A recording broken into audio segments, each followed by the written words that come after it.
Do you have it in you? It was a line of an advertisement जहां पर youth को Indian arm forces को join करने के लिए ट्रेन किया जा रहा है। पर एक बहुत बड़ा सवाल यहां उठता है कि इस पूरी लाइन में इट का मतलब क्या है, या इट का मतलब उन कोर क्वालिटीज से जो कि एक सैन्य अधिकारी बनने के लिए अत्यंत आवश्यक है, जिन्हें आप और मैं OLQs के नाम से जानते हैं। OLQ मतलब officers like qualities. Jai Hind everyone, I am Prathamesh Ranjani और मैं आप सभी का डिफेंस वाला के इस अमेजिंग प्लेटफॉर्म के ऊपर बहुत बहुत स्वागत करता हूं। अब एक सवाल उठता है कि इन OLQs को अपनी लाइफ के अंदर कैसे डेवलप किया जा सकता है, और क्या इन OLQs को 2 या 4 दिनों के अंदर डेवलप किया जा सकता है? देखिए, इसका जवाब है ना। आप 2 या 4 दिनों के अंदर OLQs को डेवलप कर ही नहीं सकते। OLQs आपके जीवन को जीने का एक तरीका होता है, यह आपका थॉट प्रोसेस है कि किसी परिस्थिति के अंदर आप उस सिचुएशन का सामना कैसे करते हैं, आपके अंदर वो कोर लीडरशिप क्वालिटी है कि नहीं है, और इन्हें डेली लाइफ के साथ जो रोजमर्रा की सिचुएशंस हैं, उन सिचुएशंस को फेस करके ही आप अपने अंदर डेवलप कर सकते हैं। देखिए, हर परिस्थिति के अंदर आपके पास 2 उपाय होते हैं, या तो उस परिस्थिति का सामना करें या उस परिस्थिति को छोड़ के भाग जाए। अब ये आप पे डिसाइड करता है कि आप किस तरीके से उस सिचुएशन का सामना करते हैं। एक चीज याद रखिएगा, आपके एक्शंस ही आपकी हैबिट्स के अंदर तब्दील होते हैं, और आपकी हैबिट्स ही आपके पर्सनालिटी को डिफाइन करती है। आपकी पर्सनालिटी आपके एक्शंस का रिफ्लेक्शन होता है, और आपके एक्शंस आपके एटीट्यूड का रिफ्लेक्शन है। इस तरीके से जब आप अपने थॉट प्रोसेस के अंदर बदलाव करते हैं, आप अपने जीवन को जीने के तरीके में बदलाव करते हैं, तभी आप इन OLQs को डेवलप कर सकते हैं।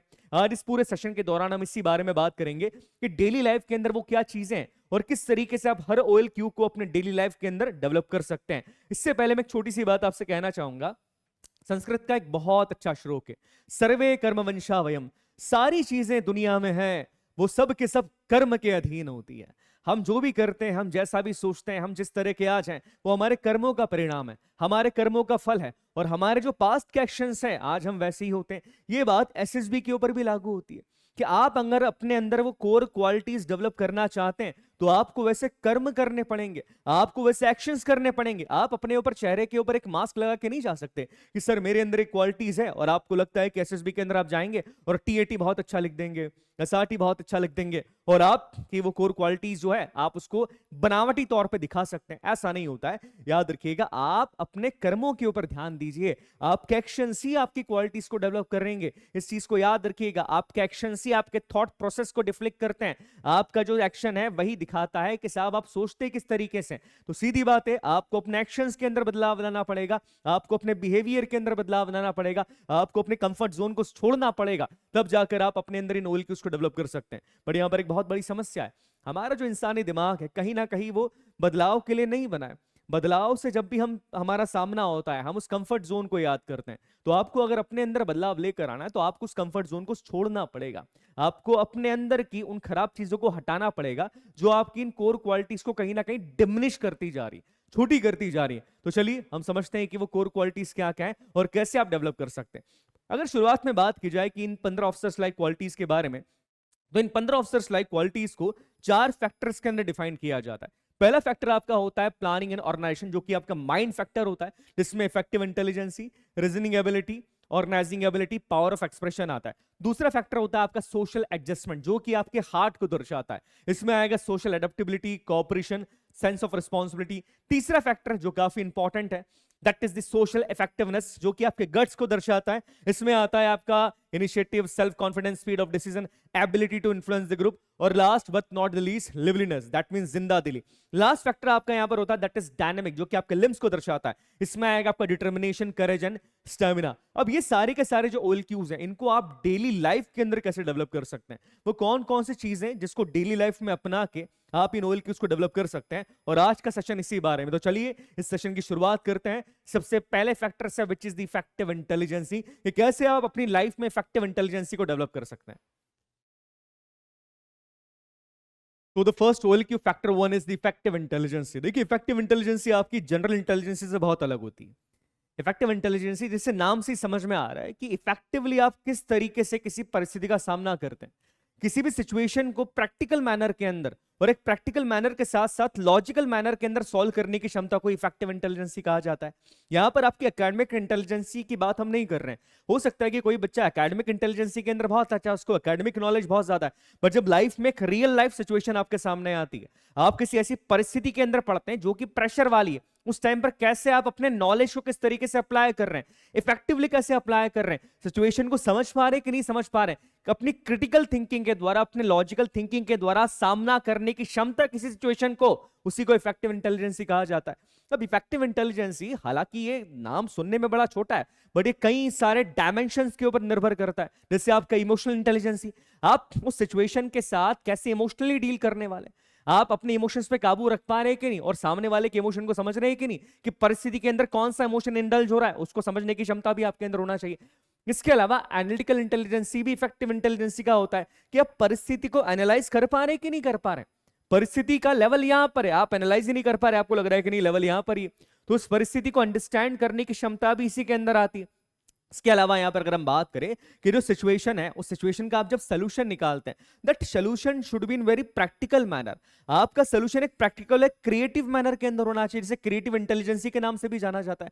कि सिचुएशन का, समस्या जो है, समस्या का सामना मैं करता हूं, समस्या का एक समाधान मुझे निकालना है, बट वो समाधान मेरा लॉजिकल है कि नहीं, वो व्यवहारिक ज्ञान के द्वारा आया हुआ है कि नहीं, या मैं किसी भी तरीके का सोल्यूशन निकालने की कोशिश कर रहा हूं जो कि प्रैक्टिकली नहीं है। अब इफेक्टिव इंटेलिजेंसी के अंदर एक और फैक्टर जो कि काफी इंपॉर्टेंट होता है, that is your resourcefulness. Resourcefulness का बेसिकली मतलब होता है कि आप अपने आसपास के रिसोर्सेस का कैसे यूज कर रहे हो समस्या के समाधान के लिए। और ये किस पे डिपेंड करता है, आपके माइंड पे डिपेंड करेगा, आपकी थॉट प्रोसेस पे, आपके नॉलेज पे, आपके पास्ट एक्सपीरियंस के ऊपर ये चीजें डिपेंड करती है। और इफेक्टिव इंटेलिजेंसी को डेली लाइफ के अंदर कुछ चीजों के द्वारा ही डेवलप किया जा सकता है। और वो चीजें क्या क्या है, देखिए ध्यान से देखिएगा। नंबर 1 फैक्टर के बारे में बात की जाए, engage with real life situation that requires quick thinking. ऐसी सिचुएशंस के अंदर अपने आप को एंगेज करिए जो कि क्विक थिंकिंग रिक्वायर करती। रोज डेली मल्ला की लाइफ में यार, रोजमर्रा की लाइफ में आपके सामने कई सारी परिस्थितियां आती जो कि क्विक डिसीजन आपसे मांगती है। इसमें आपको सही तरीके से एक डिसीजन लेना होता है। उस तरह की सिचुएशन से आप भागिए मत, उस तरह की सिचुएशन के अंदर आप अपने आप को इंडल्ज कीजिए। लाइक एग्जांपल के तौर पे मान लिया जाए, आप रास्ते से जा रहे थे, रास्ते में आपने देखा साहब किसी का एक्सीडेंट हो गया। अब उस परिस्थिति के अंदर आप उसका सामना कैसे करेंगे, कैसे उस सिचुएशन को संभालेंगे, ट्राई कीजिए, उससे भागिए मत, उस सिचुएशन को संभालने की कोशिश कीजिए। डेली लाइफ के अंदर you are a leader in your team, आप अपनी टीम के अंदर एक लीडर है। मान लीजिए आपकी फुटबॉल की टीम है, अब मैच से पहले कुछ ऐसी समस्या आ गई जिस समस्या का समाधान आपको एज ए लीडर के तौर पर ढूंढना है, उसका समाधान कीजिए, अपनी इफेक्टिव इंटेलिजेंसी का यूज कीजिए। इसके अलावा fix small things in the house without depending on others. अपने घर में जो छोटी छोटी चीजें हैं ना, उसको खुद सॉल्व करने की कोशिश करो। छोटी छोटी समस्याओं को अपने जीवन की खुद सॉल्व करने की कोशिश करो, ना कि किसी पे डिपेंड रहे। बच्चा क्या करता है, हर छोटी चीज के लिए डिपेंड रहता है, मैं इससे पूछ लेता हूं, मैं इससे पूछ लेता हूं। नहीं, दिस इज योर लाइफ। आपको अपने आप पर भरोसा होना चाहिए, अपनी इंटेलिजेंसी पे भरोसा होना चाहिए कि अगर मैं इस परिस्थिति के अंदर फंस गया हूं, या ये सिचुएशन मेरे सामने आई है, मैं कैसे इसका सामना करूंगा ये मैं डिसाइड करूंगा, मैं किसी और से नहीं पूछूंगा। इसके अलावा स्टे क्यूरियस, ये एक बहुत अच्छा तरीका होता है इफेक्टिव इंटेलिजेंसी को डेवलप करने का। क्यूरियस रहिए, नॉलेज लीजिए, किसी भी चीज को जानने की कोशिश कीजिए, ऐसा हो रहा है तो क्यों हो रहा है। हर चीज को लेकर जब आप क्यूरियस होते हैं तो आपको उस चीज के डिफरेंट डिफरेंट प्रोस्पेक्टिव्स देखने को मिलते हैं, आपका नजरिया चेंज होता है और ओवरऑल आपका नॉलेज बढ़ता है। जब आपके सामने उसी सिचुएशन से या उसी क्यूरियोसिटी से रिलेटेड कोई सिचुएशन सामने आती है तो आपके सामने डिफरेंट डायमेंशंस आते हैं और आप उसका सामना कर सकते हैं। इसके अलावा ये पॉइंट काफी इंपॉर्टेंट है, कंसीडर मल्टीपल प्रोस्पेक्टिव्स। इसका क्या मतलब होता है, देखिए जब भी कोई परिस्थिति आपके सामने आती है तो आपके सामने उस परिस्थिति को रिजॉल्व करने के, उस समस्या के समाधान करने के कई सारे पर्सपेक्टिव्स होते हैं। आप सभी पर्सपेक्टिव्स को कंसीडर कीजिए, आप सोचिए कि समस्या मेरे सामने, इसका समाधान मैं किन किन तरीकों से कर सकता हूं। सारे डायमेंशंस के ऊपर सोचिए, सारे डायमेंशंस के प्रॉस एंड कॉन्स के बारे में सोचिए इस बारे में। जितना आप सोचेंगे उतनी ज्यादा आपकी इफेक्टिव इंटेलिजेंसी बढ़ती जाती है। इफेक्टिव इंटेलिजेंसी को बढ़ाने के लिए मार्केट में कोई दवाई नहीं है कि वो दवाई ली और मैंने खा ली। इफेक्टिव इंटेलिजेंसी तभी बढ़ती है जब आप रियल लाइफ सिचुएशन के अंदर आते हैं और जब आप अपने मस्तिष्क के ऊपर थोड़ा जोर डालते हैं कि ये समस्या, इसका समाधान ऐसे भी किया जा सकता है, ऐसे भी किया जा सकता है। लॉजिकल कौन सा है, प्रैक्टिकल कौन सा है, कौन सा मेरे अंदर आता है, या मैं किस परिस्थिति का सामना करने में पूरी तरीके से समर्थ हूं।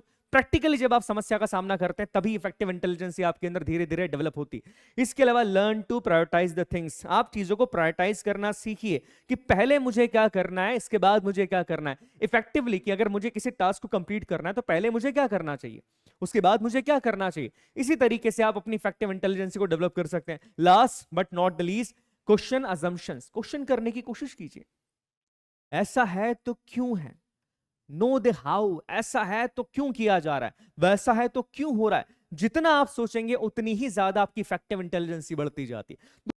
The next OLQ which is known as the mother of all OLQ, that is the reasoning ability। Reasoning ability का मतलब होता है कि एक तर्क संगत सोच के बेस पे किसी परिस्थिति के समाधान करने पे और उसके निष्कर्ष पे आप आने की क्षमता। इसका मतलब ये होता है कि आपकी सिचुएशनल अवेयरनेस कितनी है। कोई परिस्थिति आपके सामने आती है, आप उस सिचुएशन को समझ पा रहे हैं कि नहीं समझ पा रहे हैं। एंड बिलीव मी, जो 90% एस्पिरेंट एसएसबी से बाहर होते हैं, उनके अंदर इस रीजनिंग एबिलिटी की कमी होती है। सिचुएशन को समझ ही नहीं पा रहे, नहीं समझ में आ रहा है कि सिचुएशन का सामना किस तरीके से किया जाए। बट सामना करने से पहले परिस्थिति को समझना भी तो जरूरी है कि परिस्थिति की डिमांड क्या है, सिचुएशन क्या है, सिचुएशन कितनी टेंस्ड है, उस टेंस सिचुएशन के अंदर मेरा डिसीजन क्या होना चाहिए। एक तर्कपूर्ण तरीके से उस परिस्थिति को समझने की क्षमता ही आपकी रीजनिंग एबिलिटी कहलाती है। इसी के साथ उस परिस्थिति का सामना अगर मैं कर रहा हूं तो लॉजिकल वे यहाँ पे क्या जा रहा है, कौन सा लॉजिक मुझे यहाँ पे पुट करना है, कितने प्रैक्टिकल वे के अंदर मैं समस्या का समाधान कर सकता हूं। बट अनफॉर्चुनेटली कई सारे लोगों के अंदर इस एबिलिटी की कमी होती है, परिस्थिति को नहीं समझ पाते। सिचुएशन क्या चल रही है, हम बिहेव कुछ और ही तरीके से कर रहे हैं। सिचुएशनल अवेयरनेस हमारी बड़ी कमजोर सी होती है, हम नहीं जज कर पा रहे कि सिचुएशन है क्या, हमें कैसे बिहेव करना चाहिए, हमारा बिहेवियर किस तरीके का होना चाहिए, हमारी सोच क्या होना चाहिए, और हम सही तरीके से फिर डिसीजन नहीं ले पाते। और ये इस चीज की जो डेफिशिएंसी है वो एक मेजर रीजन है कि स्टेज 1 के अंदर भी एस्पिरेंट फेल हो जाते हैं। अब इसे डेवलप करने के लिए वैसे तो बहुत सारे तरीके होते हैं, बट जो सबसे बेहतरीन तरीका है इफेक्टिव इंटेलिजेंसी के साथ साथ रीजनिंग एबिलिटी को डेवलप करने का, वही सिचुएशनल ऑब्जर्वेशन को बढ़ाना। अपने ऑब्जर्वेशन को बढ़ाइए, आप हर परिस्थिति को ऑब्जर्व कीजिए कि परिस्थिति है क्या, मेरा बिहेवियर यहां पर कैसा होना चाहिए, मेरी सोच यहां पर कैसी होनी चाहिए, इस परिस्थिति को मैं समझ पा रहा हूं कि नहीं समझ पा रहा हूं। आप किसी परिस्थिति का सामना केवल तब कर सकते जब आप उस सिचुएशन को समझ पाए। अब अगर हम सिचुएशन ही नहीं समझ पाएंगे तो उस सिचुएशन का सामना कैसे करेंगे। तो ये रीजनिंग एबिलिटी एक बड़ी इंपॉर्टेंट टूल क्यों है, जैसे आपको अपनी डेली लाइफ के अंदर अगर डेवलप करना है तो आपको अपने ऑब्जर्वेशन स्किल को बढ़ाना पड़ेगा। नेक्स्ट टूल क्यू के बारे में बात की जाए तो वो होगा आपका ऑर्गेनाइजिंग एबिलिटी, चीजों को या सिचुएशंस को ऑर्गेनाइज करने की क्षमता। देखिए, अगर हम आर्म फोर्सेस के बारे में बात की जाए तो आर्म फोर्सेस के अंदर भी कोड ऑफ कंडक्ट फॉलो किया जाता है, एक प्रॉपर हायरार्की फॉलो की जाती है। एक लीडर के तौर पे आपको अपनी कमांड को ऑर्गेनाइज करना होता है, आपको अपनी यूनिट को ऑर्गेनाइज करना होता है कि किस तरीके से आप अपनी यूनिट को ऑर्गेनाइज करते हैं।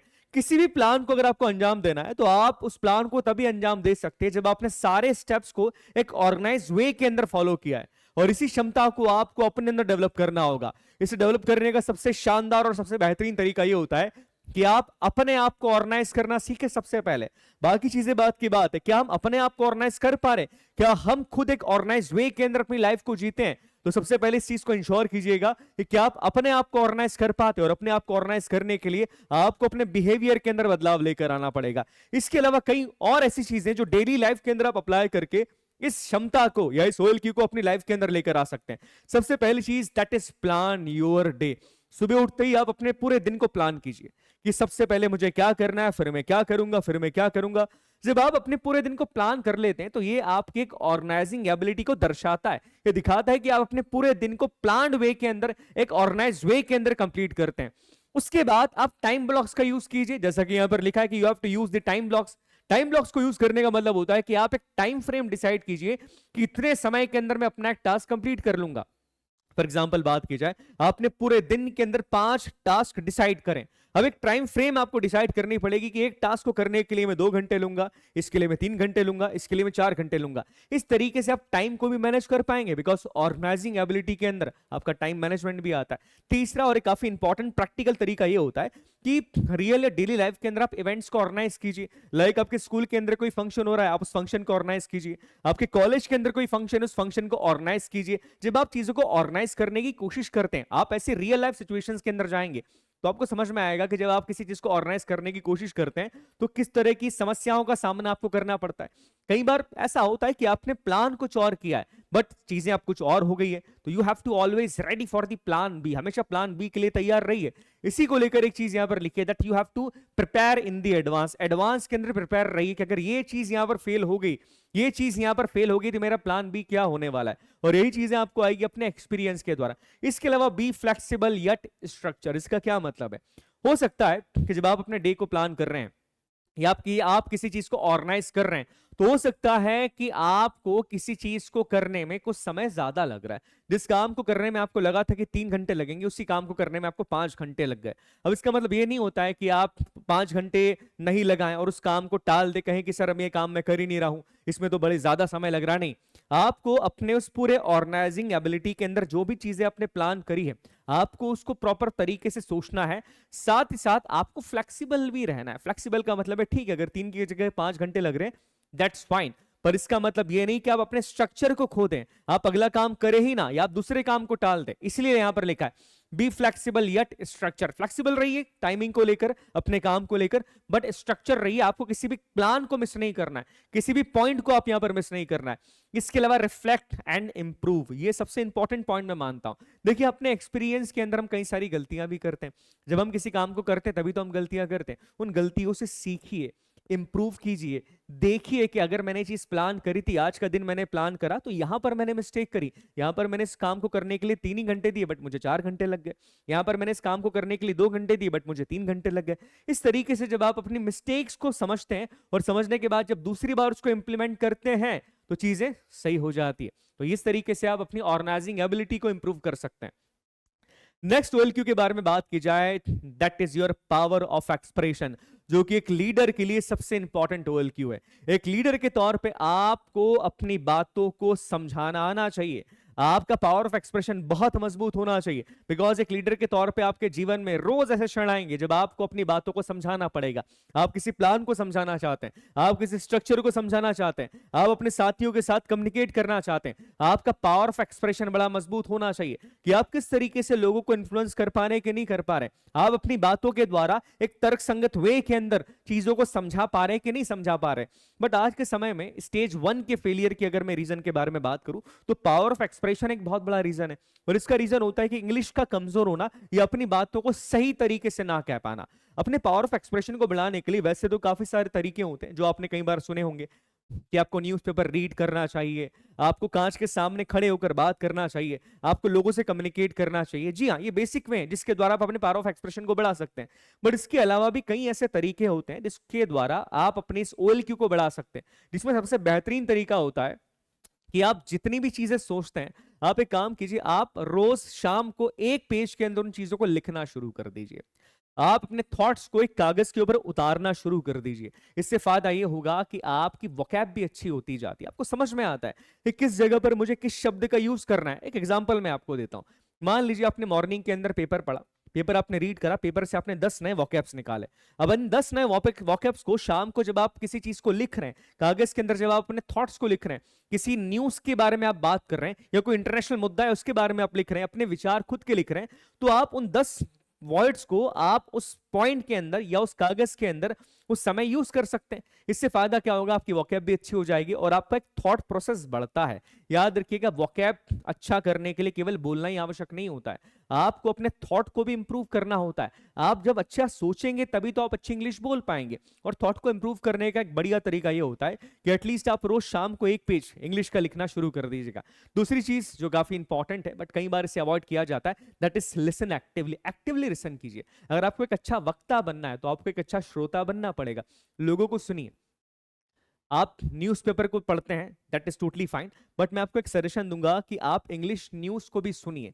देखिए, सुनने से चीजें और ज्यादा डेवलप होती है। आप एक अच्छे वक्ता बनिए। जब आप चीजों को सुनते हैं तो आप कई सारी नई चीजें सोचते हैं, कई सारी नई चीजें समझते हैं, कई सारी नई चीजें सीखते हैं और आपको समझ में आता है कि अच्छा, इस शब्द का उपयोग यहां पर करना होता है, इस शब्द का उपयोग यहां पर करना होता है। इससे आपका ज्ञान भी बढ़ता है और जब तक आपका ज्ञान नहीं बढ़ेगा, आपका एक्सप्रेशन पावरफुल नहीं हो सकता। आप नॉलेजेबल नहीं होंगे तब तक आप किसी टॉपिक के ऊपर बात ही नहीं कर सकते। और अपने आप को नॉलेजेबल बढ़ाने के लिए आपको एक्टिवली लिसन करना भी जरूरी है। लोगों के व्यूज को सुनिए, ये चीज काफी इंपॉर्टेंट होती है। इसके अलावा तीसरे पॉइंट के बारे में अगर मैं बात करूं, that is the practice mindful speaking. Mindful speaking का मतलब क्या होता है? देखिए, माइंडफुल स्पीकिंग का मतलब ये होता है कि आप जो शब्द बोल रहे हैं, जो बातें आप कर रहे हैं, उनका एक मतलब होना चाहिए। बिना वजह की बातें करना, बिना किसी रीजन की बात करना, कई लोग बोलते बहुत ज्यादा है बट उनकी बात का कोई मतलब नहीं होता है। एक मीनिंगफुल वे के अंदर टॉकिंग करना आपको सीखना पड़ेगा, ना कि केवल बात करना आपको आना चाहिए। बिकॉज जब हम OLQ के बारे में बात करते हैं तो पावर ऑफ एक्सप्रेशन का मतलब फौज के अंदर या मैं SSB की बात करूं, वहां पर केवल ये नहीं होता कि आपको इंग्लिश बहुत अच्छे से बोलते आती है। इसका मतलब ये होता है कि आप जो बोल रहे हैं उसका मतलब क्या है, आप जो बोल रहे हैं वो तार्किक है कि नहीं है, आप जो बोल रहे हैं उसके ऊपर विचार किया जा सकता है कि नहीं किया जा सकता है। तो ये पॉइंट आपको याद रखना है। इसी के साथ एक पॉइंट और जुड़ा हुआ है, that is B concise and clear. आपको कम शब्दों के अंदर अपनी बात को रखना आना चाहिए। ऐसा नहीं कि आप किसी बात को, बहुत छोटी बात है बट आप उसको बहुत बड़ा चढ़ा के बोल रहे हैं। कई लोगों की आदत होती है एक छोटी सी बात को बोलने में वो 4 से 5 सेंटेंस लगा देते हैं। आपके अंदर ये क्षमता होनी चाहिए कि 10 लाइन की भी अगर बात है उसको बहुत ही क्लियर वे के अंदर आप 2 से 3 लाइन के अंदर कंप्लीट कर सकें। कम शब्दों के अंदर अपनी भावनाओं को व्यक्त करने की क्षमता आपके अंदर होना चाहिए। इसके अलावा last but not the least, ये चीज याद रखिएगा, ये काफी इंपॉर्टेंट है, that engage in the public speaking. जितना हो सके लोगों से बात कीजिए, पब्लिक स्पीकिंग के अंदर अपने आप को एंगेज कीजिए। हो सकता है कि आपके दोस्त है, आप अपने दोस्तों के साथ ग्रुप के अंदर बात कीजिए। कोई इंटरनेशनल मुद्दा है आप उसके ऊपर बात कर सकते हैं, कोई नेशनल टॉपिक है जो कि काफी ज्वलंत है आप उसके ऊपर बात कीजिए। आप अपने विचार रखिए। इस तरीके से धीरे धीरे आपका पावर ऑफ एक्सप्रेशन बढ़ता जाएगा। एंड बिलीव मी, ये एक प्रोसेस है, इसको बढ़ाने के लिए आपको अपने ऊपर काम करना पड़ेगा। न्यूज़पेपर डेली पढ़िए, रीडिंग्स करिए, न्यूज देखिए, आपको एक्टिव लिसनर भी बनना पड़ेगा, तभी आप एक एक्टिव स्पीकर बन पाएंगे। और ये बात याद रखिएगा, जो भी आप बोलते हैं it should have a meaning, एक मतलब उस चीज का होना चाहिए। अगले OLQ के बारे में बात करें या हम फैक्टर 2 के बारे में बात करें, विच इज सोशल एडजस्टमेंट। इसके अंदर मेजरली आपके 3 OLQs आते हैं, दैट इज सोशल एडेप्टेबिलिटी, इसके बाद कोऑपरेशन और लास्ट आता है सेंस ऑफ रिस्पांसिबिलिटी। चलिए फैक्टर 2 के जितने OLQs हैं हम उसके बारे में बात करते हैं और जानते हैं कि कैसे इन OLQs को आप अपनी डेली लाइफ के अंदर डेवलप कर सकते हैं। The next OLQ is social adaptability और फौज के अकॉर्डिंग ये सबसे इंपॉर्टेंट OLQ माना जाता है। देखिए सोशल एडेप्टेबिलिटी का मतलब होता है कि किसी भी परिस्थिति के अकॉर्डिंग अपने आप को उस परिस्थिति में ढालने की क्षमता का होना। जब आप फौज को ज्वाइन करते हैं तो एक ऑफिसर के तौर पर आप कई सारे सोशल चेंजेस से भी गुजरते हैं। आपके लिए हर सिचुएशन नहीं होती है, हर दिन आपको एक नया सिचुएशन फेस करना पड़ता है, हर दिन आपको एक नए सोशल चेंज से भी कई बार गुजरना पड़ता है। तो उस परिस्थिति के अकॉर्डिंग आप अपने आप को किस लेवल तक चेंज कर पा रहे हैं, उसी की क्षमता को सोशल एडेप्टेबिलिटी कहा जाता है।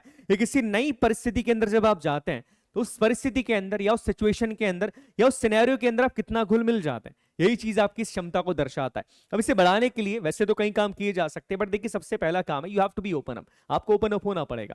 आप थोड़ा सा सोशलाइज होइए, लोगों से मिलिए, लोगों से बात कीजिए, डिफरेंट प्रोस्पेक्टिव्स आपको देखने को मिलेंगे, आपको समझ में आएगा कि लोगों का नजरिया क्या क्या होता है। बट सबसे पहली चीज जो कि काफी इंपॉर्टेंट भी है, that you have to step outside your comfort zone. आपको अपने कंफर्ट जोन से बाहर आना पड़ेगा। सोशल एडेप्टेबिलिटी कई लोगों में इसलिए नहीं होती बिकॉज वो अपने कंफर्ट जोन से बाहर ही नहीं आना चाहते। वो किसी भी नई सिचुएशन को फेस करने से डरते हैं, और डरते नहीं है, कई बार वो कंफर्ट जोन उन पे इतना हावी हो जाता है कि वो उस नई परिस्थिति का सामना करना ही नहीं चाहते। देखिए अगर आप अपनी उस कंफर्ट जोन के अंदर ही रहेंगे तो आप डेवलप नहीं हो सकते। मैं हमेशा इस बात पे बहुत बिलीव करता हूं कि अगर किसी भी इंसान को खत्म करना है ना तो आप उसको कंफर्ट जोन के अंदर डाल दो, बिकॉज कंफर्ट जोन के अंदर आज तक कोई भी डेवलप नहीं हो पाया। तो सबसे पहली चीज, अगर आपको इस क्वालिटी को अपने अंदर डेवलप करना है तो आप अपने कंफर्ट जोन को छोड़िए। कंफर्ट जोन को छोड़कर बाकी चीजों के अंदर आपको जाना पड़ेगा, यह बहुत जरूरी है। दूसरी बात, दी हैंडल द सोशल चेंजेस कामली। अपनी लाइफ में, हमारी जिंदगी में कई बार ऐसे चेंजेस आते हैं जो कि सोशल चेंजेस हैं। उन चेंजेस को लेकर कई बार हम क्या करते हैं कि हम पैनिक हो जाते हैं, हम लोग उन सोशल चेंजेस को एक्सेप्ट नहीं कर पाते। देखिए आपको इन सोशल चेंजेस को एक्सेप्ट करना पड़ेगा। एग्जाम्पल की बात करें कि आपने अपना स्कूल छोड़ के दूसरे स्कूल के अंदर आपने ज्वाइन कर लिया, अब आपको एक नया फ्रेंड सर्कल मिल रहा है। आप किसी नई टीम के कैप्टन बन के जा रहे हैं, अब एक नए लोग आपको वहां पर मिल जाते हैं। अभी जो सोशल चेंज है, इस सोशल चेंज के अंदर आप कितनी जल्दी अडॉप्ट होते हैं ये आपको समझना पड़ेगा। आपके अंदर एक क्वालिटी होनी चाहिए कि आप उस सोशल चेंज को एक्सेप्ट करें, और कामली एक्सेप्ट करना जरूरी है। कई बार क्या होता है कि कई एस्पिरेंट बड़े पैनिक हो जाते हैं जब भी वो किसी सोशल चेंज के अंदर आते हैं। एग्जांपल की मैं बात करूं, पहली बार एसएसबी के अंदर आ रहे हैं, नए लोगों से मिल रहे हैं, अभी एक बड़ा सोशल चेंज है, बट उस सोशल चेंज के अंदर वो अपने आप को अडॉप्ट ही नहीं कर पा रहे। उस परिस्थिति के अंदर, उस ग्रुप के अंदर वो अपने आप को घुला मिला नहीं पा रहे। क्यों नहीं मिला पा रहे? Because of some reasons. अपने काम जोन से बाहर नहीं निकल पाना, अपने कंफर्ट जोन से बाहर नहीं आना है, अपने आप को थोड़ा इंट्रोवर्ट फील करना है। देखिए आपको अपने आप को ओपन अप करना जरूरी है, तभी ये चेंज आपके अंदर आता है। इसके बाद the next is be receptive to the feedback. जो भी फीडबैक आपको मिल रहा है, just be positive about that. अपने फीडबैक को एक्सेप्ट कीजिए, अच्छा या बुरा है उसको एक्सेप्ट कीजिए। जब आप किसी नए सोशल चेंज के अंदर आते हैं तो कई बार लोग अपने व्यूज, आपके लिए उनका व्यू क्या है वो आपको बताते हैं, बट कई बार उनका व्यू हमें अच्छा नहीं लगता है, या वो जो चीजें आपसे कह रहे हैं वो हमें अच्छी नहीं लगती है। देखिए अपने आप को जो भी फीडबैक दिया जा रहा है उस फीडबैक के लिए आपको पॉजिटिव रहना पड़ेगा। And next but very important, be open to different perspectives. याद रखिएगा जब भी आप किसी नए सोशल चेंज के अंदर जाते हैं, किसी नए सोशल ग्रुप के अंदर जाते हैं, या एक ऐसी परिस्थिति के अंदर जाते हैं जिसमें आप पहले कभी नहीं थे, वहां पर लोगों का व्यू डिफरेंट डिफरेंट हो सकता है। अब आप उनके व्यू के लिए बड़ा रिजिड में तरीके का नहीं, मेरा ही व्यू सही है, आपका व्यू गलत है।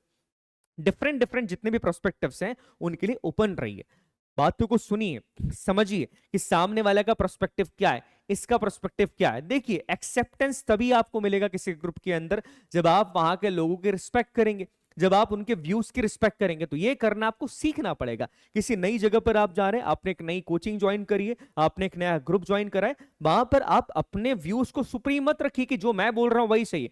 दूसरों के व्यूज को भी आपको उतनी रिस्पेक्ट देनी पड़ेगी, उनके प्रोस्पेक्टिव्स को भी उतनी रिस्पेक्ट देनी पड़ेगी जितने कि आप अपने प्रोस्पेक्टिव को देते हो।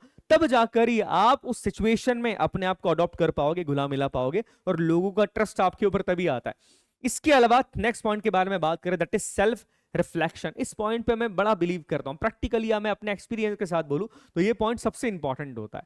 आप जब भी किसी ऐसे सोशल चेंज का सामना करते हैं, आपने सिचुएशन का सामना कर लिया, शांति से जब भी समय मिले या रात को उसके बारे में सोचिए कि मैंने सिचुएशन का सामना कैसे किया, अगली बार जब सिचुएशन मेरे सामने आएगी तो मैं क्या कर सकता था या मुझे क्या करना चाहिए था। अगर ये चीजें आप करते हैं ना तो आपको समझ में आ जाता है कि हाँ, इस तरीके से मैं अपने आप को चेंज कर सकता हूं। इसके अलावा कुछ और तरीके भी होते हैं सोशल एडेप्टेबिलिटी के लिए। एक बहुत बेहतरीन तरीका है कि आप ऐसे स्पोर्ट्स खेलिए जो कि टीम प्ले हो। जैसे एग्जाम्पल की बात की कि आप फुटबॉल खेलिए, आप क्रिकेट खेलिए, दैट मीन्स कि आप ऐसे स्पोर्ट्स के अंदर इंडल्ज हो जाए जहां पर एक टीम वर्क यहां पर हो रहा है। इससे क्या होगा, इससे आपकी सोशल एडेप्टेबिलिटी की क्षमता बढ़ जाएगी। डिफरेंट डिफरेंट सिचुएशंस के अंदर आप अपने आप को पुट कीजिए। कैसे पुट कर सकते हैं, एग्जांपल की बात की जाए, आप ग्राउंड पे क्रिकेट खेलने भी जा रहे हैं, आप कोचिंग क्लासेस के अंदर भी जाते हैं, इसके अलावा आपका एक दूसरा ग्रुप भी है जहां पर आप डिस्कशन करते हैं। अब हर जगह आपको डिफरेंट डिफरेंट तरीके के लोग मिलते हैं, डिफरेंट डिफरेंट प्रोस्पेक्टिव जानने को मिलता है। वहां पर आप कितना एडजस्ट हो पाते हैं ये आपकी क्षमता के ऊपर निर्भर करता है, और ये सारे पॉइंट्स आप अप्लाई कीजिए। नेक्स्ट OLQ के बारे में बात करें, that is your cooperation. Cooperation काफी इंपॉर्टेंट होता है। देखिए, फौज में एक चीज कही जाती है कि फौज के बारे में जब मैं बात करूं या आर्म फोर्सेस के बारे में बात करूं तो it's not a one man game, एक एक आदमी का गेम नहीं है, इट्स अ टीम स्पोर्ट्स। कहने के लिए बात है कि साहब यहाँ पर टीम वर्क, यहाँ पर कोई भी इंडिविजुअल हीरोइज्म की जरूरत नहीं है, यहाँ पर एक टीम वर्क देखा जाता है। और आपको अपने आप को एक लीडर के तौर पे इमर्ज करना है। और एक लीडर की क्वालिटी क्या होती है कि वो अपनी टीम को साथ में लेकर चले, और टीम को साथ में लेकर चलने के लिए कॉपरेशन या आपसी सहयोग होना बहुत जरूरी है। एक आपसी सहयोग के बाद ही आप किसी भी गोल को अचीव कर सकते हैं। अगर आप एक टीम के अंदर हैं और आपको किसी गोल को अचीव करना है, अगर सबका व्यू अलग अलग है तो आप गोल को अचीव ही नहीं कर पाओगे। हमेशा आप एक कॉन्फ्लिक्ट के अंदर रहोगे, हमेशा विचारधारा के अंदर एक आपको डिफरेंसेस देखने को मिलेंगे। तो कॉपरेशन एक बड़ी इंपॉर्टेंट चीज होती है, और कॉपरेशन डेवलप करने के लिए पहला तरीका जिसको मैं हमेशा रिकमेंड करता हूं, ये वही तरीका है कि आप टीम गेम्स खेलिए। ऐसे एरियाज के अंदर, ऐसे ग्रुप्स के अंदर इन्वॉल्व हो जाइए जहां पर सारे लोग किसी एक गोल को पाने की कोशिश कर रहे हैं, और आपके अंदर एक टीम स्पिरिट की भावना है। आप काफी सारे लोग हैं और वो एक गोल को पाने की कोशिश कर रहे हैं। इससे क्या होता है कि कॉपरेशन की भावना धीरे धीरे डेवलप होने लगती। इसके अलावा भी कुछ पॉइंट्स हैं जिसके द्वारा कॉपरेशन को डेवलप किया जा सकता है। पहला, अवॉइड इंटरप्टिंग। याद रखिएगा, कई बार क्या होता है कि जब हम ग्रुप्स के अंदर होते हैं, आपसी सहयोग के समय सबसे बड़ी समस्या ये होती है कि हम सामने वाले की बात को नहीं सुनते, उसकी बात को हम इंटरप्ट कर देते हैं। वो अपने व्यूज देने की कोशिश कर रहा है, बट नहीं, हम इंटरप्ट करेंगे कि नहीं आप गलत हो मैं सही हूं। तो याद रखिएगा, अवॉइड इंटरप्टिंग पीपल। सामने वाले के व्यूज को आपको सुनना पड़ेगा। आप कोऑपरेटिव कब बन सकते हैं, जब आप सामने वाले के व्यूज को सुने। अगर आपने सामने वाले के व्यूज को सुने बिना ही उसकी बात को काट दिया, बिना सोचे समझे, बिना कोई तर्क दिए अगर आप उसकी बात को काटते हैं, तो कहीं ना कहीं आप अपनी डिक्टेटरशिप वाला बिहेवियर दिखा रहे हैं। ये बॉसी नेचर, एक लीडर का नेचर नहीं होता है। तो बिना इंटरप्ट किए सामने वाले व्यक्ति की बात सुनिए, जो आपके ग्रुप का है, कि वो क्या कहना चाहता है। सुनने के बाद आप डिसाइड कीजिए कि वो सही है या गलत है। ये चीज काफी इंपॉर्टेंट है। इसके बाद फाइंड मिडिल ग्राउंड। जब भी आप किसी ऐसे कन्वर्सेशन के अंदर आते हैं जहां पर एक बहुत मेजर कॉन्फ्लिक्ट आ गया, बहुत मेजर, आपके ग्रुप के अंदर ही कॉन्फ्लिक्ट ही आ रहा है, याद रखिएगा, ये मैं ग्रुप सिचुएशंस के बारे में बात कर रहा हूं। आप क्रिकेट खेलने जा रहे हैं, आप क्रिकेट टीम के कैप्टन हैं, आपके दो साथियों के बीच में या आपके और आपके एक साथी के बीच में कॉन्फ्लिक्ट आ गया। अब यहां पर आप ये नहीं कर सकते कि पूरी तरीके से उसकी बात को अवॉइड कर दें या अपनी बात को भी अवॉइड कर दें। In that kind of situation you have to always find a middle path. ऐसा मिडिल पाथ जिसमें दोनों सेटिस्फाई हो जाए, ये बहुत बेहतरीन तरीका होता है किसी ग्रुप के अंदर किसी कॉन्फ्लिक्ट को रिजॉल्व करने का। और जब तक आप ग्रुप के कॉन्फ्लिक्ट को रिजॉल्व नहीं करेंगे, ना तो आप कोऑपरेशन सीख पाएंगे, ना तो सोशल एडेप्टेबिलिटी आपके अंदर आएगी। याद रखिएगा। अगले पॉइंट के बारे में बात करें, be mindful of others needs. दूसरे की जरूरत क्या है, टीम की जरूरत क्या है, सामने वाला क्या सोच रहा है, उसकी भावनाओं को भी आपको समझना पड़ेगा, तभी आप उसके साथ कोऑपरेट कर पाएंगे। एक चीज मैंने कही थी आपको इमोशनल इंटेलिजेंसी के अंदर, इमोशनल इंटेलिजेंसी का मतलब ये नहीं होता कि आप केवल अपनी भावनाओं पे कंट्रोल रखते हैं। इमोशनल इंटेलिजेंसी का दूसरा मतलब ये होता है कि आप दूसरे की भावनाओं को समझ पाते हैं कि नहीं समझ पाते, आपकी टीम की भावनाओं को आपको समझना पड़ेगा, और उसकी नीड के अकॉर्डिंग आपको कई बार अपने एक्शंस को भी चेंज करना पड़ेगा। देखिए आप समझिएगा कि जब हम कॉपरेशन के बारे में बात कर रहे हैं तो यहां पर सीधी सीधी बात की जा रही है टीम गोल को अचीव करने की, और टीम गोल को अचीव करना है तो टीम को साथ में लेकर चलना पड़ेगा। नेक्स्ट यहां पर बात की जाए जो दूसरी और सबसे इंपॉर्टेंट OLQ क्यू है, that is the sense of responsibility, जिम्मेदारी का अनुभव होना। एक उम्र के साथ व्यक्ति के अंदर जिम्मेदारियों का अनुभव आ जाता है, और फौज के अंदर भी अपनी जिम्मेदारी का अनुभव होना बहुत जरूरी है कि मेरी जिम्मेदारी क्या है, व्हाट इज माय रिस्पॉन्सिबिलिटी। अगर ये 2 स्टार्स मेरे कंधे पर हैं तो मेरे कंधों पे कितनी बड़ी जिम्मेदारी है। अगर मुझे कोई ऑर्डर मिला है तो ये ऑर्डर कितना इंपॉर्टेंट है, ये मेरी जिम्मेदारी किस काम को मुझे पूरा करना है। बट सेंस ऑफ रिस्पॉन्सिबिलिटी आज कहीं ना कहीं काफी मिसिंग है। क्यों मिसिंग है? बिकॉज चीजों को काफी कैजुअली लिया जाता है, किसी भी चीज को सीरियसली नहीं लिया जाता, चीजों को कैजुअली लिया जाता है। अब सेंस ऑफ रिस्पॉन्सिबिलिटी अपने अंदर डेवलप करने के लिए कुछ मेजर चेंजेस आपको लाने पड़ेंगे।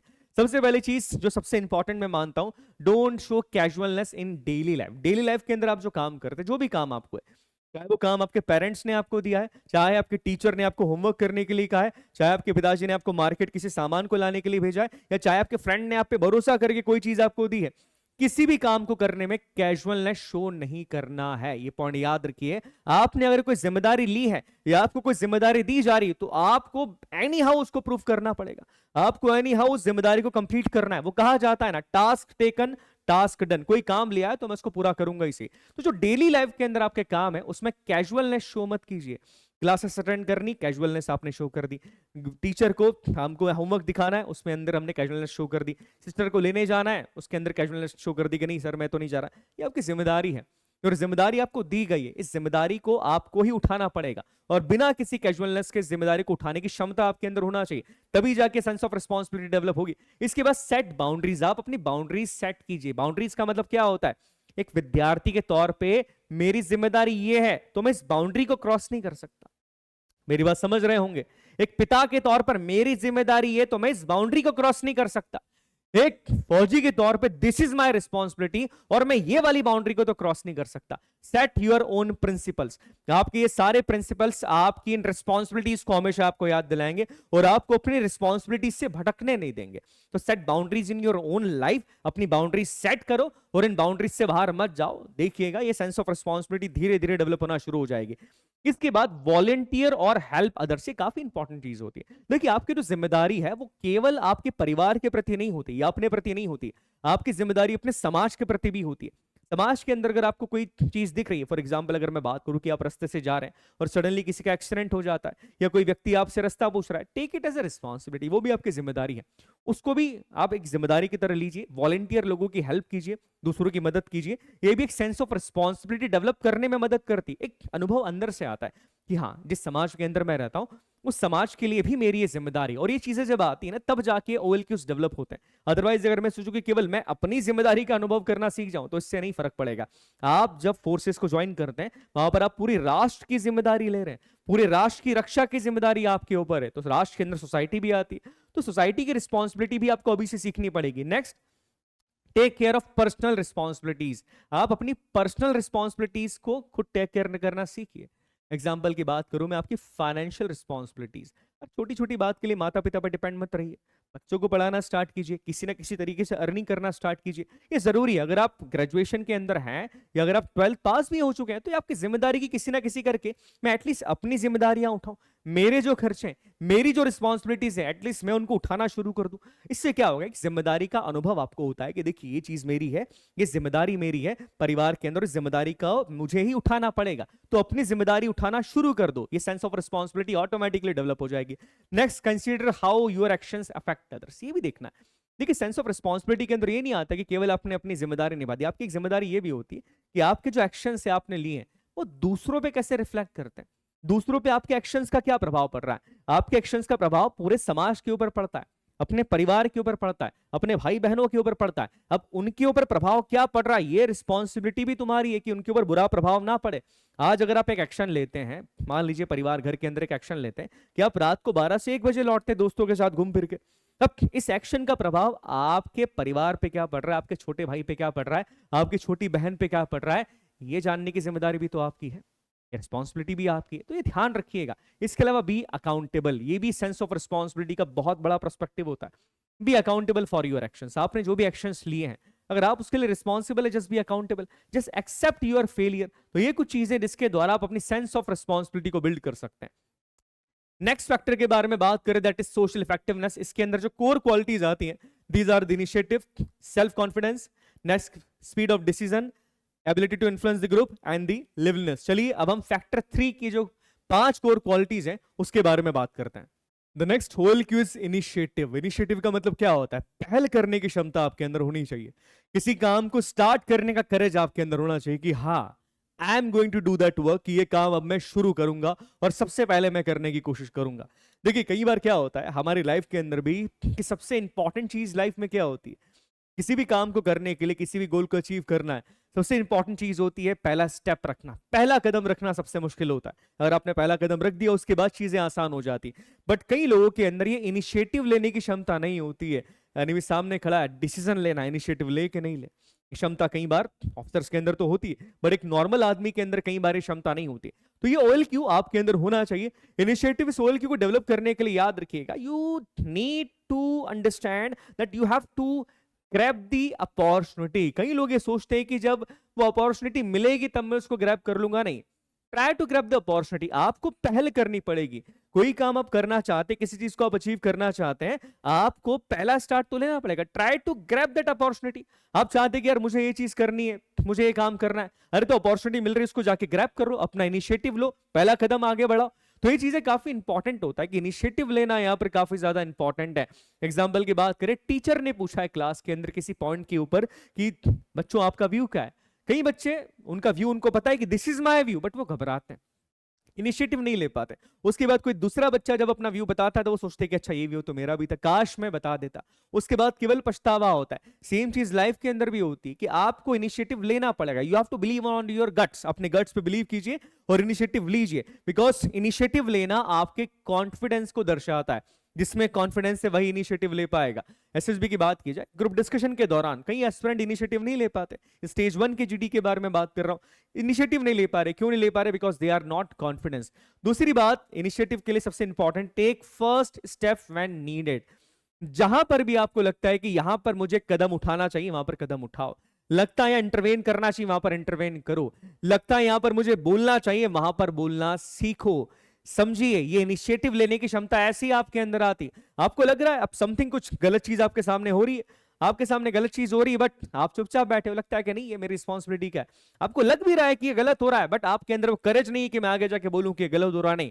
अगर आपको लगता है कि समथिंग इज गेटिंग रॉन्ग, ये चीज यहाँ गलत है, ये यहाँ पर मुझे मेरा व्यू देना चाहिए, you have to take the initiative. जब ये चीजें आप डेली लाइफ के अंदर करेंगे तभी जाके ये OLQ आपके अंदर डेवलप हो जाएगा। नेक्स्ट पॉइंट के बारे में बात करें, दैट इज सेल्फ कॉन्फिडेंस। अपने अंदर कॉन्फिडेंस होना बहुत जरूरी है। Self confidence is the key of success. कई बार ये बात आपने सुनी होगी, अगर आपके अंदर आत्मविश्वास है तो आप जीवन में किसी भी परिस्थिति का सामना कर सकते हैं और अपने जीवन के किसी भी लक्ष्य को प्राप्त कर सकते हैं। और ये बात बिल्कुल सही है। बिना सेल्फ कॉन्फिडेंस के लीडर की कल्पना भी नहीं की जा सकती। एक लीडर, वो भी कॉन्फिडेंटलेस, वो तो पॉसिबल हो ही नहीं सकता। कॉन्फिडेंस आपके अंदर होना जरूरी है। बट स्टेज 1 के फेलियर की बात करूं, या मैं SSB के अंदर भी जब पूरे 5 दिन आप बिता लेते हैं, उसके बाद भी जब बच्चे रिकमेंड नहीं हो पाते हैं, तो एक मेजर रीजन वहां पर आता है सेल्फ कॉन्फिडेंस की कमी होना। इस सेल्फ कॉन्फिडेंस की कमी के कारण बच्चे अपने आप को पूरी तरीके से शो नहीं कर पाते हैं। SSB के अंदर अपने थॉट प्रोसेस को शो नहीं कर पाते, घबरा जाते हैं, बोल नहीं पाते, अपने आप को सही तरीके से एक्सपोज नहीं कर पाते। और यही रीजन होता है कि स्टेज 2 के अंदर भी कई बार एस्पिरेंट फेलियर का सामना करते हैं।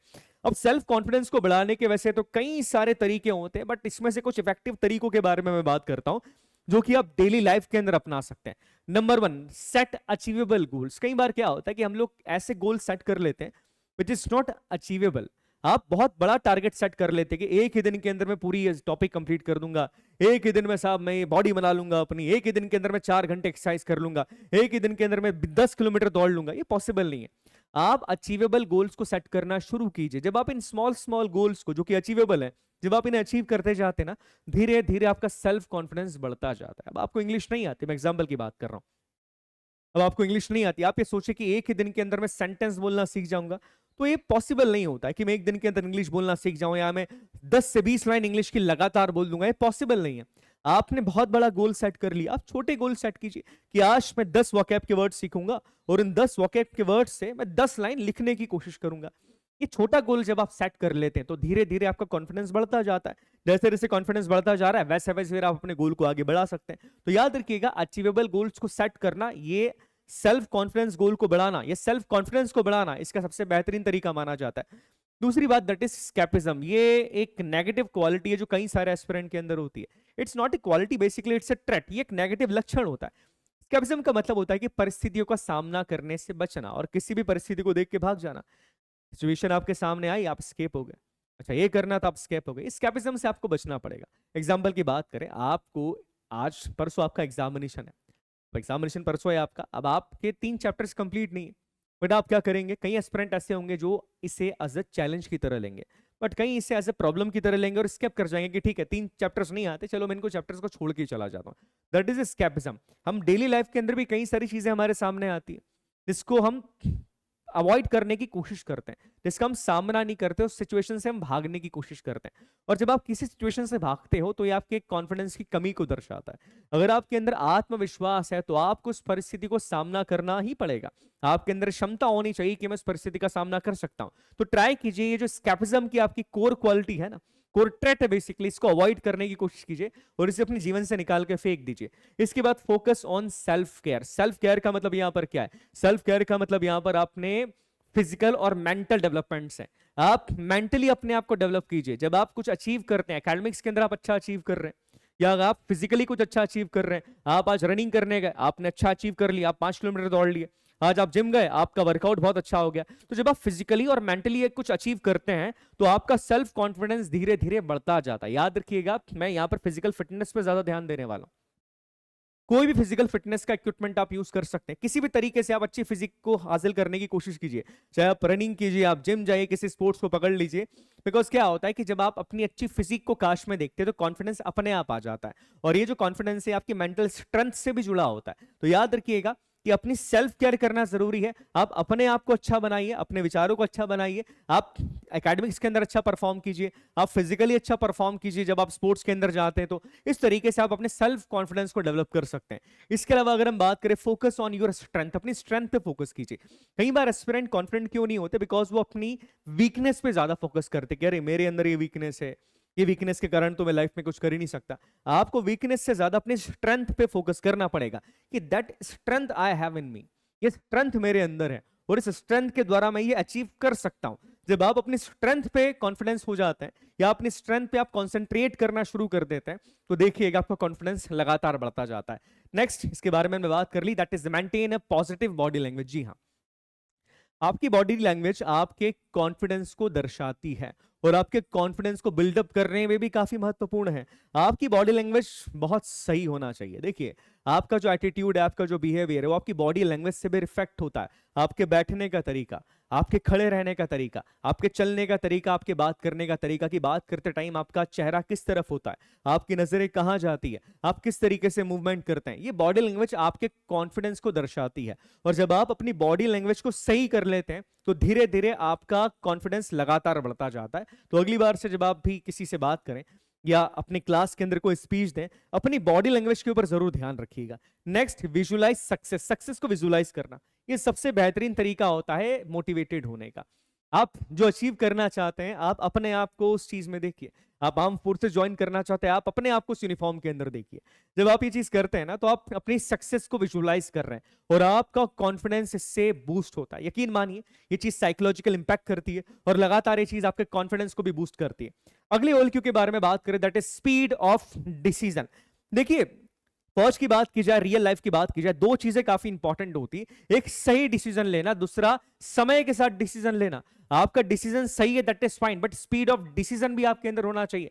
समय रहते आपको डिसीजन लेना पड़ेगा, बिकॉज फौज के अंदर कई बार लगातार रोज ऐसी परिस्थिति आएगी जहां पर आपका स्पीड ऑफ डिसीजन मैटर करेगा।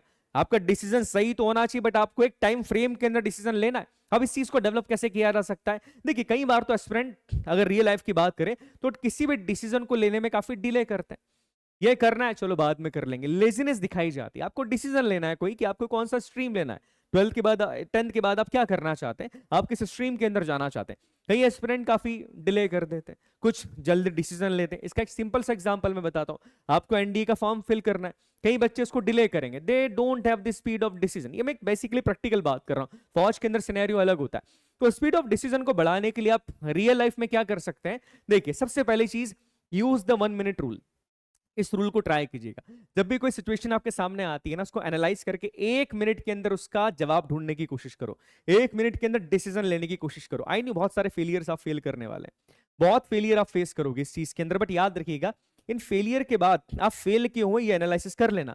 अच्छा ये डिसीजन मैंने लिया 1 मिनट के अंदर, बट मैंने ये प्रोस्पेक्टिव के बारे में नहीं सोचा इसलिए मैं फेल हो गया। 1 मिनट रूल अगर आपने लाइफ के अंदर फॉलो कर लिया तो आपका स्पीड ऑफ डिसीजन बढ़ जाएगा। कोई भी डिसीजन लाइफ में लेना है आपको, सिंपल सा डेली लाइफ का, 1 मिनट के अंदर लेने की कोशिश करो।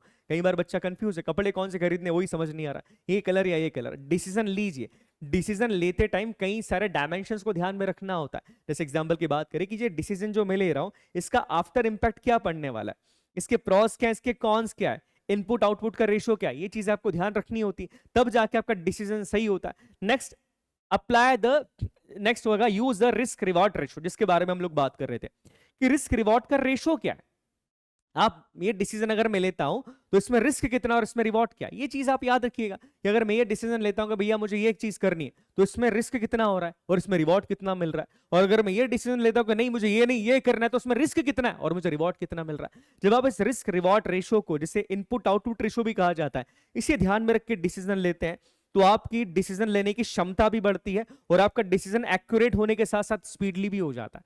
Next, make decision based on your past experience. जो भी डिसीजन ऑफ लाइफ के अंदर रहते हैं उसको लेने से पहले पास्ट के एक्सपीरियंस के बारे में जरूर सोचना कि पिछली बार जब ये परिस्थिति मेरे सामने आई थी तब मैंने डिसीजन लिया था और उसका परिणाम मुझे क्या भुगतना पड़ा, वो आउटकम पॉजिटिव था नेगेटिव था, वो डिपेंड करने वाला है।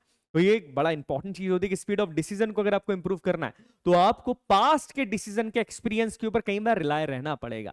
आगे, limit your options, option limit कर दो। कई बार हम क्या करते हैं, हमें डिसीजन लेना है बट हमने कई सारे ऑप्शंस खोल के रखे, अच्छा ये चीज करनी बट ऑप्शंस कई सारे, अपने ऑप्शंस को लिमिट कर दो, स्पीड ऑटोमेटिकली बढ़ जाएगी। If you have only 2 options, आपको 2 में से एक चूज करना है बट आपके पास 4 ऑप्शंस है, अब 4 में से एक चूज करना है, समय ज्यादा लगने वाला है। तो अपने ऑप्शंस को लिमिट करना सीखो। और लिमिट कैसे करना है, अपनी प्रायोरिटी के हिसाब से कि ये ऑप्शन तो मेरे लिए है ही नहीं, ये तो बिल्कुल भी नहीं हो सकता, ये हो सकता है बट ये भी हो सकता है। इस तरीके से आपको अपने ऑप्शंस को लिमिट करना पड़ेगा। Last but not least, break larger decision into smaller steps. अगर कोई बहुत बड़ा डिसीजन आपको लेना है उसको छोटे छोटे स्टेप्स के अंदर तोड़ना आपको शुरू करना पड़ेगा। बहुत बड़ा डिसीजन लेना है कि लाइफ के अंदर मुझे क्या करना है, उसके बाद आप छोटे छोटे डिसीजन के अंदर, छोटे छोटे पॉइंट्स के अंदर उस डिसीजन को आप डिसाइड करो।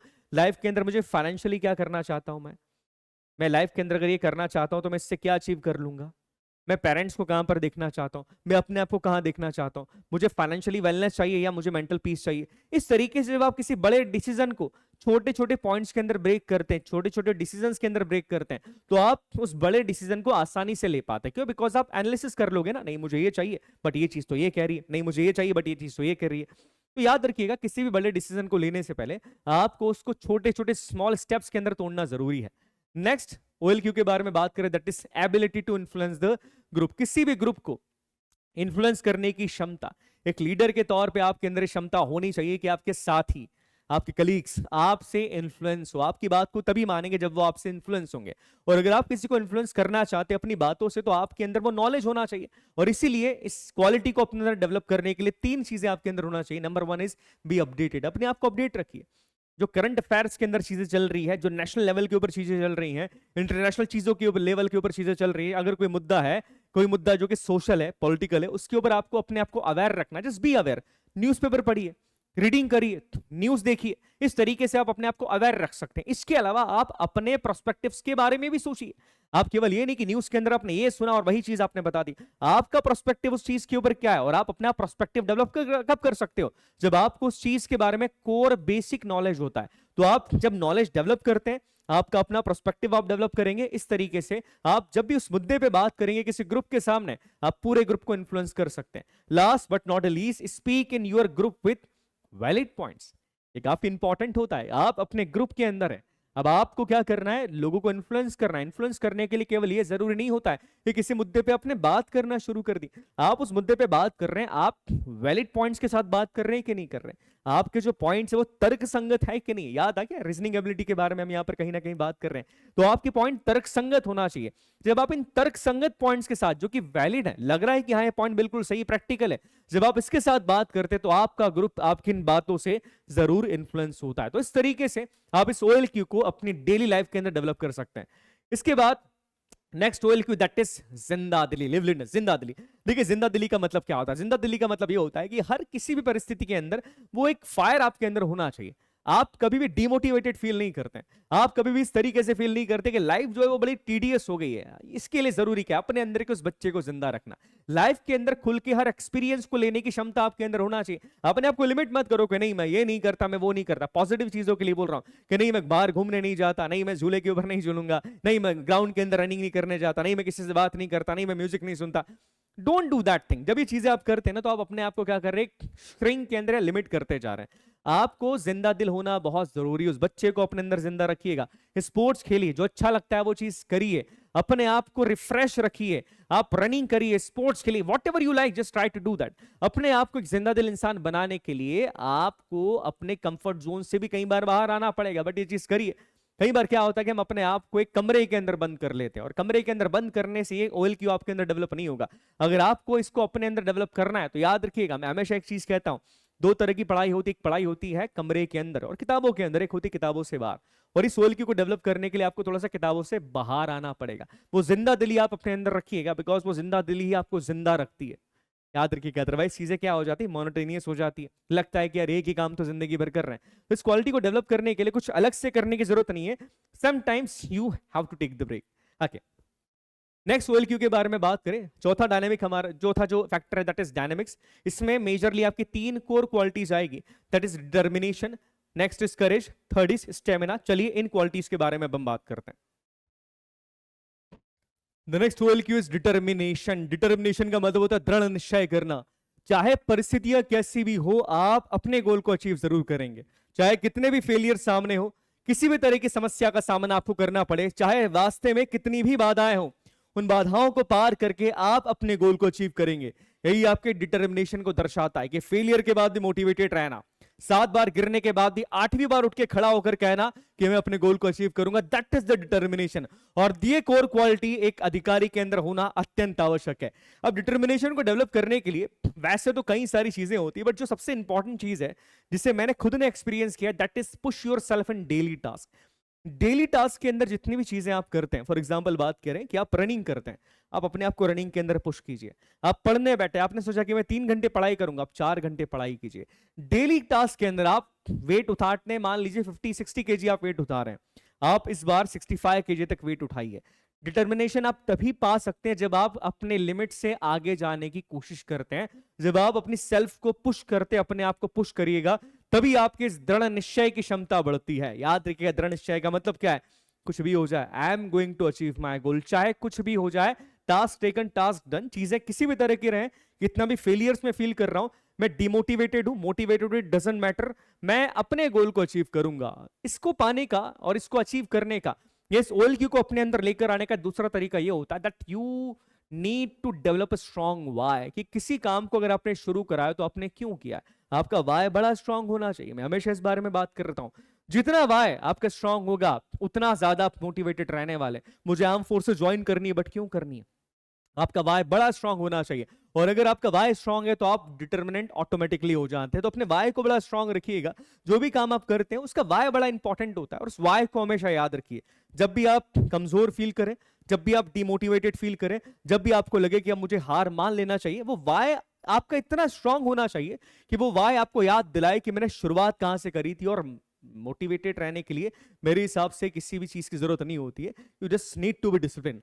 Next point, impress the challenges. Life में जितने भी चैलेंजेस आपके सामने आते हैं, आप उसको लीजिए, जस्ट टेक द चैलेंजेस। देखिए चैलेंजेस को आप चैलेंजेस की तरह लेंगे तो चीजें बड़ी अच्छी हो जाती है। चैलेंजेस को पॉजिटिवली लेना शुरू कीजिए। कुछ लोग क्या होते हैं कि हर चीज को एक प्रॉब्लम की तरह देखते हैं, कुछ लोग होते हैं जो हर चीज को एक चैलेंज की तरह देखते हैं। अगर कोई समस्या आपके सामने है, just take it as a challenge. आप उसको जब चैलेंज की तरह लेते हैं तो आप अपने डिटर्मिनेशन के बल पे उस समस्या का समाधान करते हैं। तो देखिए, डिटर्मिनेशन लाने का एक ही तरीका है कि अपने आप को लिमिट से आगे पुश करना। लिमिट से आगे पुश करते जाइए, आपका दृढ़ निश्चय लगातार बढ़ता जाएगा। Last but not least, celebrate milestone. ये काफी जरूरी होता है। इफ यू अचीव समथिंग, आपने कुछ भी अचीव करा, भले छोटा सा अचीवमेंट आपका है, सेलिब्रेटेड। एक सेलिब्रेशन आपको मोटिवेशन देता है। जी हाँ, आपने खुद भी कुछ अचीव करा है लाइफ में, छोटी चीज है, बड़ी चीज है, आप अपने किसी बड़े गोल को अचीव कर रहे थे, आपने एक छोटा सा माइलस्टोन अचीव करा है, जस्ट सेलिब्रेट इट। वो सेलिब्रेशन आपको एक बूस्ट देता है, और ये बूस्ट आपके दृढ़ निश्चय को बढ़ाने के लिए काफी इंपॉर्टेंट रोल प्ले करता है। अगले कोर क्वालिटीज या OLQ के बारे में बात करें तो यहां पर हमारे पास 2 OLQ है, करेज एंड स्टैमिना। करेज के बिना किसी अधिकारी की या किसी फौजी की कल्पना भी नहीं की जा सकती। Courage is the most important thing. Courage है कि किसी भी सिचुएशन को फेस करने की क्षमता, परिस्थिति कितनी भी डिफिकल्ट हो, बट मेरे अंदर ये क्षमता है, मेरे अंदर ये करेज है कि उस सिचुएशन का सामना मैं अपने हाथ से या अपने खुद के बलबूते के ऊपर कर सकता हूं। ये करेज तब आता है जब आपके अंदर कॉन्फिडेंस हो, और इस करेज को पूरा करने के लिए आपके अंदर स्टेमिना होना भी जरूरी है। आपके सामने एक टास्क है साहब कि आपको ये चीज करनी है, आपके अंदर करेज है कि हाँ मैं कर सकता हूं, बट उस टास्क को पूरा करने के लिए आपके अंदर फिजिकल स्ट्रेंथ भी होना चाहिए, और आपका स्टेमिना इसी फिजिकल स्ट्रेंथ को दर्शाता है। अब करेज और स्टेमिना की अगर बात करें तो देखिए, सबसे पहले हम बात करें करेज के लिए। करेज को अगर आपको डेवलप करना है तो सबसे पहले चीज, अंडरस्टैंड योर फियर। आपका डर क्या है, सबसे पहले उसको अंडरस्टैंड करो, किस चीज से मुझे डर लगता है, and just try to face the fear. कुछ लोगों को अंदर से डर लगता है, मैं उनको बोलूंगा जाके अंदर में खड़े हो जाओ। That is the only way when you can handle your fear, that's it. आपका डर तभी समाप्त होगा जब आप अपने डर का सामना करेंगे। Understand your fear and face it, सबसे पहली चीज ये है, अपने डर का सामना करो, उसको फेस करो। दूसरी बात, practice self compassion. Self compassion की प्रैक्टिस करना आपको जरूरी है।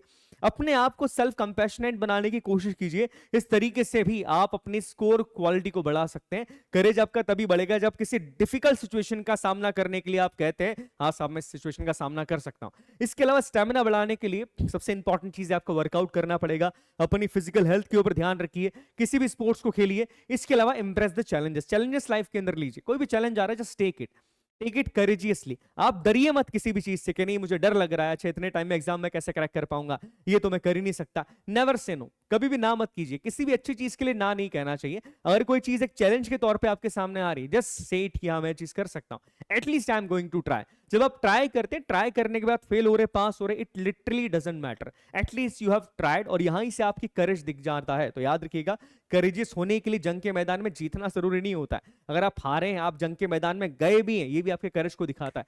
तो these are the major thing जिसके द्वारा आप डेली लाइफ के अंदर अपने OLQ को डेवलप कर सकते हैं, और आपको इनको थोरोली फॉलो करना पड़ेगा। चलिए ठीक है, मैं आपसे ऐसे ही किसी अगले वीडियो में अगले सेशन के साथ मिलता हूं।